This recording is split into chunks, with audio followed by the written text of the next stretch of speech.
Sejam bem-vindos a mais um programa É Justo, que é produzido pela TV UNAERP em parceria com a Faculdade de Direito da Universidade de Ribeirão Preto. Hoje vamos falar de um tema muito importante para a sociedade, que é a recuperação judicial de empresas. Para isso, convidamos o professor universitário e advogado, especialista em direito empresarial, o Dr. Matheus Lawande. Então, Matheus, muito obrigado por ter aceito o nosso convite. Obrigado você pelo convite, Dr. João. Bom, vamos passar a nossa primeira pergunta, Matheus. Inclusive foi enviada pelo Marcelo, daqui de Ribeirão Preto, que sugeriu o tema desse programa. Primeira pergunta, como é que funciona essa recuperação judicial? A recuperação judicial ela veio exatamente para substituir a antiga concordata. Não é? A concordata era uma moratória simplesmente que a empresa tinha para tentar saldar a sua situação de crise. Né? Geralmente não alcançava o sucesso, exatamente porque ela não contava com a participação dos credores. Não é? A recuperação judicial, por sua vez, ela veio ela veio possibilitar ao empresário, não é, que recorrendo ao judiciário em parceria com seus credores, não é, ela utilize meios para tentar superar a crise econômica em que ela se encontra, procurando evitar a falência. Não é? Então, é um instituto moderno, nós estamos com uma legislação de recuperação entre as mais modernas do mundo. Não é? A gente tem assistido aí várias empresas utilizando desse instituto justamente para tentar manter os empregos, manter a arrecadação dos impostos, a atividade econômica interessa para a sociedade. Né? É só para o nosso telespectador entender. Então, a empresa está indo mal financeiramente falando, tendo muitos credores por N dívidas, ela vai ao judiciário e consegue o que com isso? Ela consegue, através de um plano de recuperação, né, que pode envolver desde um parcelamento da dívida, venda de parte do ativo, substituição de administradores, alienação de parte da empresa, enfim, existem inúmeras possibilidades para ela, através de um plano, buscar recuperar. Então vamos dizer que ela está lá numa situação que ela não está conseguindo pagar seus credores. Né? Se continuar daquela situação, ela vai vir a falir, ou seja, ela vai quebrar e vai fechar as portas. Ela tem o plano de recuperação, né, em que ela, obtendo a aprovação dos seus credores, ela consegue, vamos dizer, um fôlego para tentar sair daquela situação. Para os juros, como é que funciona essas dívidas? Continuam a correr juros ou... Dentro da recuperação, é tudo negociado com os credores. Correto. É por isso que a lei tem funcionado. É um acordo, exatamente. Né? Vai depender da aprovação dos credores. Os credores, se eles acharem, olha, essa empresa ela está em dificuldade, mas ela tem tudo para melhorar. Vale a pena eu ajudá-la a melhorar para que ela possa voltar a comprar, para que ela possa voltar à atividade. Aí os empregados dela falam, puxa, se ela quebrar, eu não vou receber nada ou vou ficar sem emprego. Então, vale a pena eu dar uma oportunidade para ela sair dessa situação. Os empregados podem entrar também nessa negociação, em sendo credores. Né? Em sendo credores, eles podem entrar, não é, no plano de recuperação, abrange quase todos os créditos, né, com poucas exceções, como o crédito tributário, não é, a propriedade fiduciária, aquela que o banco costuma ter, a propriedade fiduciária em garantia de um determinado bem, mas a maioria dos créditos, vamos dizer, fornecedores, empregados, né, até mesmo credores com garantia real fora da propriedade fiduciária, pode ser abrangido pelo plano. Qualquer empresa tem algum requisito para essas empresas poderem requerer? Como é que funciona? Precisa ser uma empresa estabelecida para pedir recuperação judicial há pelo menos 2 anos, né, regular. Então tem um prazo mínimo de portas abertas. Isso, de portas abertas e de maneira regular. Ou seja, ela tem que estar inscrita na junta comercial há pelo menos 2 anos em atividade. Né? Exatamente porque o legislador entendeu que se você abre uma empresa agora e daqui 6 meses já precisa pedir recuperação, não há muito sentido. Então estabeleceu-se esse prazo. Né? Ela também não pode ter obtido recuperação judicial recentemente, né, no prazo de 5 anos para grandes empresas e 8 anos para pequenas e microempresas. Não pode ser falido o empresário, ou se foi, tem que ter se reabilitado. Né? Condenado por crime falimentar, também não. Né? Então existem alguns requisitos, mas que em geral engloba a maioria das empresas. Entendi. Então o senhor falou agora do prazo. Então eu tenho em tese de 5 em 5 anos podendo pedir essa recuperação. Uma grande empresa, em tese, sim. A grande empresa, sim. Das pessoas jurídicas, tanto a grande empresa como a microempresa, pode se beneficiar? Podem se beneficiar. Agora, um processo de recuperação, ele é um pouco complexo e custoso. Porque ele envolve realização de assembleias, publicação de editais, ou seja, é custoso.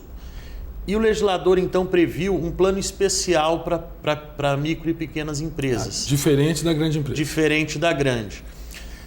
Em que ele é mais simplificado, né? Não há necessidade de ter assembleia, mas, por outro lado, ele só envolve aqueles créditos quirografários, aqueles créditos que não têm garantia, aí não pode créditos trabalhistas, não é? Mas vamos dizer que eu tenho uma pequena empresa, ou seja, um microempresário, eu tenho ali um bar, um restaurante pequeno e estou em dificuldades, estou devendo para os meus fornecedores e preciso de um fôlego para tentar sair dessa situação. Esse plano especial autoriza que, dadas certas condições, eu possa renegociar, vamos dizer assim, judicialmente, através do plano especial, que prevê o pagamento em até 36 meses daquele débito quirografário, com uma carência de 180 dias para começar a pagar. Não é? Agora, já a grande empresa não, pode tomar qualquer medida. Pode ser que um plano, por exemplo, preveja 20 anos para pagar. Limite de dívida não tem, valores de dívida não. Não, também não. Porém, pelo que o senhor está narrando, a micro e pequena empresa vai ter uma dívida pequena, porque não são todos os débitos dela que vão entrar? Sim, não são todos, são então, só... Em tese são créditos com fornecedores. Tá, e a dívida então deve ser uma dívida pequena, porque sei lá, a micro e pequena não deve ter um patrimônio muito grande, então normalmente esse valor acaba sendo... Em geral acaba sendo menor, mais baixo. Né? Isso. A empresa tem que estar devendo, né? Que tipo de crédito, de título que ela pode ter para poder pedir essa recuperação? Título de crédito, quando eu digo assim, cheque, é duplicata, é nota promissória, é financiamento? Né? Pode envolver todo tipo de dívida, né? Todos. Tirando todos, com algumas exceções em relação a esses que eu falei, por exemplo, se for uma dívida com a propriedade fiduciária, um bem que está em arrendamento mercantil, tributário para o governo. Aí existe um rol. Mas para a grande empresa e a pequena empresa, em tese, todo título de débito ou de crédito... Sim, se for com um fornecedor, por exemplo, for um cheque uma duplicata, pode abranger. E esses meios de recuperação? A gente conseguimos traçar um plano? Como que funciona essa recuperação? A empresa fecha por um período, não fecha? Existe um interventor que entra na empresa?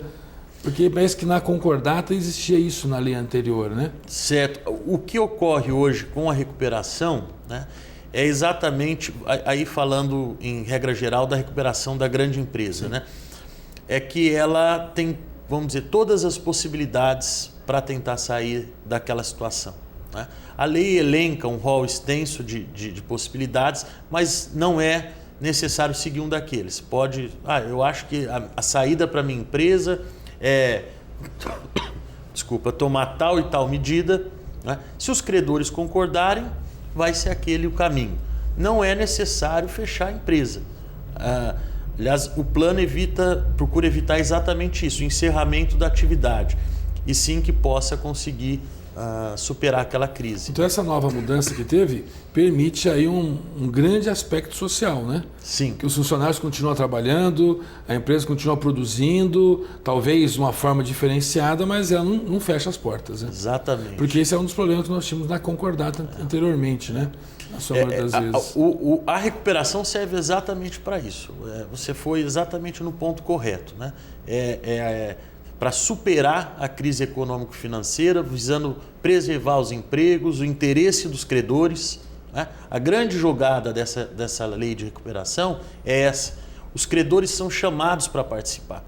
Então, se eu tenho uma empresa que está devendo para a minha, eu tenho que ir lá votar para aprovar o plano dela. Se eu votei, é porque eu acredito que ela pode sair daquela situação. E para o credor, é uma excelente medida, porque se cada um mover uma ação individual, a empresa deles não suporta 4 ações de execução contra ela. Né? Acaba ninguém levando nada, né? Exatamente. E de repente, num plano desse, todos acabam se satisfazendo, né? Exatamente. É muito interessante. Pode prever abatimento. Isso evita a falência, né? A recuperação, A grande jogada dela é exatamente evitar a quebra. Porque a hora que quebra, que fale, aí é sempre o mais difícil. A gente sabe que a maioria dos credores não vão ser atendidos, né? Não vai ser atendido. E nós falamos aqui da microempresa. Existe algum benefício para a microempresa, para os pequenos empresários? Porque a lei prevê alguma... Sim. Como nós temos lá na Constituição a determinação de que a micro e pequena empresa deve sempre ser diferenciada a legislação para ela, o Estatuto da Microempresa, a própria Lei de Recuperação trouxe esse plano especial, né? Para ajudá-la se por um lado limita aos créditos quirografários, que são esses sem garantia, tá? A gente costuma dizer, em geral, é aquele com fornecedor, né?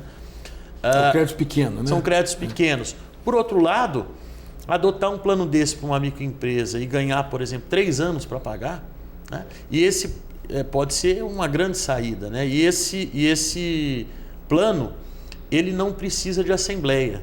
Desde que preenchidos os requisitos, o juiz mesmo homologa. Né? Facilita bastante. Bastante. Só vai ser rejeitado se mais de 50% dos credores vier em juízo e apresentar objeção, né? Senão ele é homologado e a empresa ganha esse benefício. Né? Oh, que maravilha. Só existe a judicial. Essa recuperação só pode ser feita por um auxílio do Poder Judiciário, ou não? Existe alguma saída? Isso. Muito importante a sua pergunta, doutor João, porque essa é uma outra novidade da lei, né? Na antiga concordata, se você saísse negociando com os seus credores... Era crime, né? Era crime, exatamente. Hoje não. A lei... E é o que mais acontecia, né? E é o que mais acontecia. Na lei antiga, durante o período da concordata, o devedor procurava acertar fora do processo. Exatamente. Né? Aliás, tinha a chamada concordata branca, né? Isso mesmo, que é uma verdade. Invenção dos advogados, que era exatamente para fazer isso fora da justiça, né? Mas não podia. Se fazia, mas não podia. Né? Hoje não. Hoje você tem a possibilidade, pela própria lei, de fazer essa recuperação extrajudicial. Eu, aliás, acho essa uma medida muito positiva. Costumo orientar os clientes como um primeiro passo. Se você tem um bom relacionamento com os seus credores... Já chama, vamos tentar um acordo. Né? Esse acordo pode ser levado para ser homologado em juízo. Né? Como também não há necessidade, mas ele pode ser homologado. Dependendo do quórum que você consiga para uma classe de credores, então vamos dizer que você pega lá os quirografários, né? Esse que nós estamos falando, os fornecedores em geral. Se eu conseguir mais de 3/5 de aprovação deles fora da justiça e eu levar para aprovação lá no judiciário, o juiz homologando esse plano, ele vincula a totalidade dos credores. Então, assim, claro que são muitos detalhes, mas é uma ferramenta muito boa. Né? A experiência que o senhor tem pelo seu escritório, que com certeza deve ter pedido ou participou de várias negociações como essa, tem conseguido recuperar as empresas? Em geral, sim. Né? Em geral, sim. Justamente por essa possibilidade. Claro que todo processo de recuperação ele é um processo multidisciplinar. Então, entra, vamos dizer, o escritório, a gente como advogado, aí nós precisamos do contador, do economista, justamente para que saia um plano factível. Sim. Para que a empresa possa cumprir e os credores possam se interessar em aprovar. Né? Mas tem obtido grande sucesso.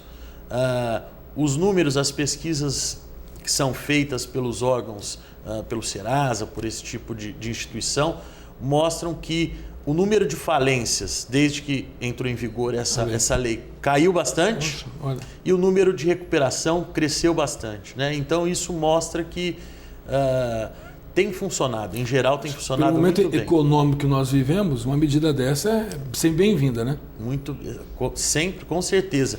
Nós passamos a crise internacional aí há cerca de 2, 3 anos atrás.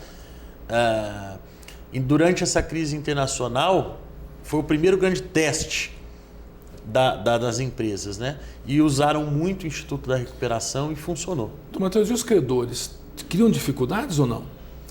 Olha, a sua experiência João, profissional aí. Em geral, quem mais cria dificuldade é a instituição financeira, é quem mais tem criado alguns bancos. Né? Mas os fornecedores em geral... Né? Portas abertas. Se eles sentem que tem um parceiro naquele empresário, eles têm colaborado para aprovar o plano. E os empregados também. Olha que bom. Então, Matheus, o tempo nosso voa, né? Então já chegamos ao final do nosso programa.